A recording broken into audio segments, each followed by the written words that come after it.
মাখরাজের হরফের সংখ্যার দিক থেকে প্রতিটা হরফের কয়টা করে সিফাত তা বের করার চেষ্টা করব ইনশাআল্লাহ। 1 নম্বর মাখরাজ, হলকের শুরু হইতে হামজা হা। হামজা এই হরফের সিফাত হচ্ছে 5টি। জাহার, শিদ্দাত, ইস্তিফাল, ইনফিতাহ, ইসমাত। জাহার মানে হচ্ছে হরফ উচ্চারণের সময় বাতাস বন্ধ থাকবে এবং হরফ শক্তিশালী হবে। শিদ্দাত মানে হচ্ছে হরফ উচ্চারণের সময় হরফ শক্ত কিন্তু আওয়াজ বন্ধ থাকবে। ইস্তিফাল মানে হরফের আওয়াজ নিচের দিকে থাকবে। ইনফিতাহ মানে হরফ উচ্চারণের সময় মুখ খোলা থাকবে। ইসমাত মানে খুব ধীরস্থিরতার সাথে আদায় করতে হবে। হা এই হরফের সিফাত হচ্ছে 5টি। হামস, রাখওয়া, ইস্তিফাল, ইনফিতাহ, ইসমাত। হামস মানে হরফ দুর্বল কিন্তু বাতাস চালু থাকবে। আর রাখওয়া মানে হচ্ছে হরফ নরম কিন্তু আওয়াজ জারি থাকবে। 2 নম্বর মাখরাজ, হলকের মধ্যকান হইতে আইন হা। আইন এই হরফের সিফাত হচ্ছে 5টি। জাহার, তাওয়াসসুত, ইস্তিফাল, ইনফিতাহ, ইসমাত। তাওয়াসসুত মানে হচ্ছে আওয়াজ বন্ধ থাকবে না আবার জারিও থাকবে না, দুইটার মাঝামাঝি থাকবে।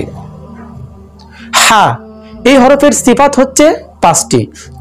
হামস, রাখওয়া, ইস্তিফাল, ইনফিতাহ, ইসমাত।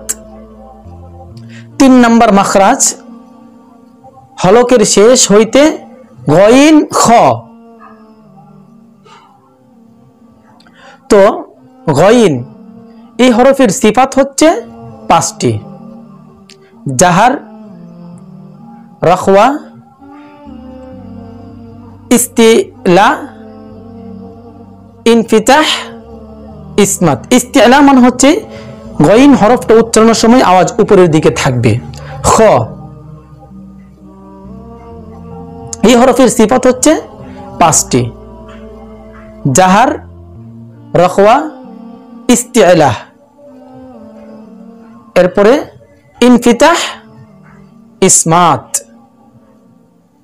4 নম্বর মাখরাজ, জিহ্বার গুড়া তার বরাবর উপরে তালুর সঙ্গে লাগাইয়া 2 নুক্তাওয়ালা কফ।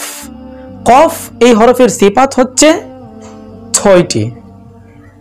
জাহার, শিদ্দাত,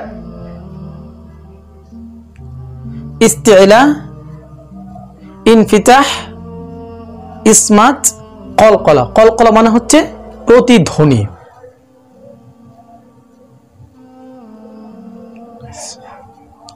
তারপরে হচ্ছে 5 নম্বর মাখরাজ, জিহ্বার গুড়া থেকে একটু আগে বাড়াইয়া তার বরাবর উপরে তালুর সঙ্গে লাগাইয়া মধ্যকান পেঁচানো ক্যাফ। কাফ এই হরফের সিফাত হচ্ছে 5টি। হামস, শিদ্দাত, ইস্তিফাল, ইনফিতাহ, ইসমাত। 6 নম্বর মাখরাজ, জিহ্বার মধ্যকান তার বরাবর উপরে তালুর সঙ্গে লাগাইয়া জিম, শিন, ইয়া। জিম এই হরফের সিফাত হচ্ছে 6টি। জাহার, শিদ্দাত, ইস্তিফাল, ইনফিতাহ, ইসমাত এবং কলকলা। শিন এই হরফের সিফাত হচ্ছে 6টি। হামস, রাখওয়া, ইস্তিফাল, ইনফিতাহ, ইসমাত এবং তাফাসসি। তাফাসসি মানে হচ্ছে হরফটা উচ্চারণের সময় শা শা শব্দ হবে। ইয়া এই হরফের সিফাত হচ্ছে 6টি। জাহার, রাখওয়া, ইস্তিফাল, ইনফিতাহ, ইসমাত এবং লিন।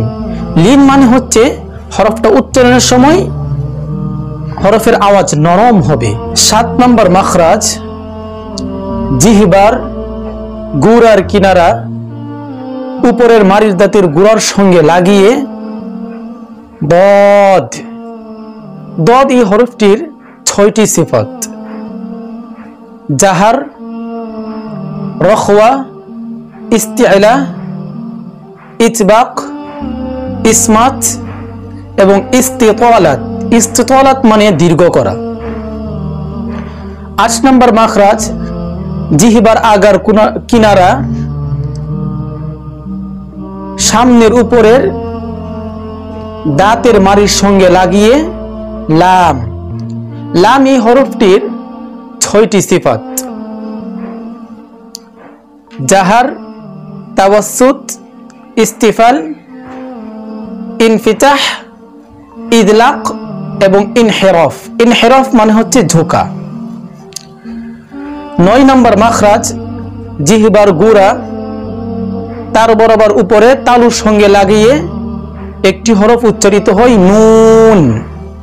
নুন এই হরফটির 5টি সিফাত রয়েছে: জাহার, তাওয়াসসুত, ইস্তিফাল, ইনফিতাহ, ইদলাক।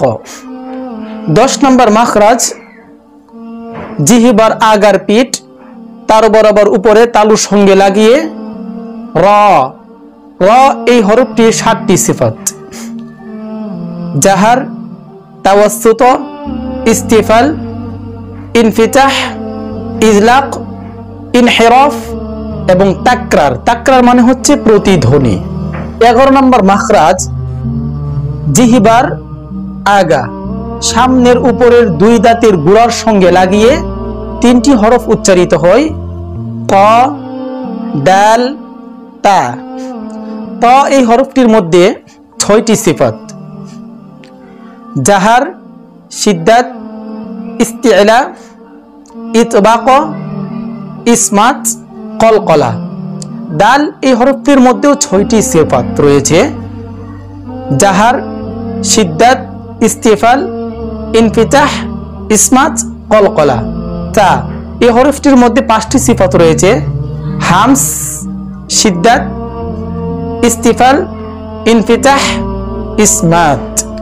12 নম্বর মাখরাজ জিহবার আগা সামনের নিচের 2 দাঁতের পেট ও আগার সঙ্গে লাগিয়ে 3টি হরফ উচ্চারিত হয়: সাদ, সিন, সা।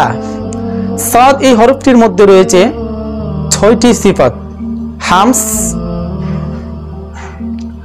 রখওয়া, ইস্তিলা, ইতবাক, ইসমাত, সফির। সফির মানে হচ্ছে চড়ুই পাখির আওয়াজের মতো চিরচির শব্দ হবে হরফটি উচ্চারণের সময়। সিন এই হরফটির মধ্যেও 6টি সিফাত রয়েছে: হামস, রখওয়া, ইস্তিফাল, ইনফিতাহ, ইসমাত, সফির। যা এই হরফটির মধ্যে 6টি সিফাত রয়েছে: জাহার, রখওয়া, ইস্তিফাল, ইনফিতাহ, ইসমাত এবং সফির। 13 নম্বর মাখরাজ জিহবার আগা সামনের উপরের 2 দাঁতের আগা এবং সামনের উপরের 2 দাঁতের আগার সঙ্গে লাগিয়ে 3টি হরফ উচ্চারিত হয়: র, দাল, সা। র এই হরফটির মধ্যে 5টি সিফাত রয়েছে: জাহার, রখওয়া, ইস্তিলা, ইতবাক, ইসমাত। জাল এই হরফটির মধ্যে 5টি সিফাত রয়েছে: জাহার, রখওয়া, ইস্তিফাল, ইনফিতাহ, ইসমাত। সা এই হরফটির মধ্যেও 5টি সিফাত রয়েছে: হামস, রখওয়া, ইস্তিফাল, ইনফিতাহ, ইসমাত। 14 নম্বর মাখরাজ নিচের ঠোঁটের পেট সামনের উপরের 2 দাঁতের আগার সঙ্গে লাগিয়ে একটি হরফ উচ্চারিত হয়: ফা। ফা এই হরফটির মধ্যে 5টি সিফাত রয়েছে: হামস, তাওয়াসসুত, ইস্তিফাল, ইনফিতাহ, ইদলাক। 15 নম্বর মাখরাজ 2 ঠোঁট হতে 3টি হরফ উচ্চারিত হয়: ওয়াও, বা, মিম। তো ওয়াও হরফটি ঠোঁট গোল রেখে এবং মুখ খোলা অবস্থায় উচ্চারিত হবে। বা এই হরফটি ঠোঁটের ভিজা জায়গা হতে উচ্চারিত হবে, আর মিম এই হরফটি ঠোঁটের শুকনা জায়গা হতে উচ্চারিত হবে। তো ওয়াও এই হরফটির 6টি সিফাত রয়েছে: জাহার, রাখওয়া, ইস্তিফাল, ইনফিতাহ, ইসমাত এবং লিন। বা এই হরফটির 6টি সিফাত: জাহার, শিদ্দাত, ইস্তিফাল, ইনফিতাহ, ইদলাক এবং কলকলা। মিম এই হরফটির 5টি সিফাত রয়েছে: জাহার, তাওয়াসসুত, ইস্তিফাল, ইনফিতাহ, ইদলাক। 2 নম্বর মাখরাজ, মুখের খালি জায়গা হইতে মদের হরফ পড়া যায়। মদের হরফ 3টি: আলিফ, ওয়াও, ইয়া। ওয়াও এবং ইয়ার সিফাত পিছনে গিয়েছে। তো আলিফের সিফাত হচ্ছে 5টি: জাহার, রাখওয়া, ইস্তিফাল, ইনফিতাহ, ইসমাত। 17 নম্বর মাখরাজ, নাকের বাসি হইতে গুন্নাহ উচ্চারিত হয়। গুন্নার হরফ হলো 2টি: মিম, নুন। যেমন আম্মা, আন্না।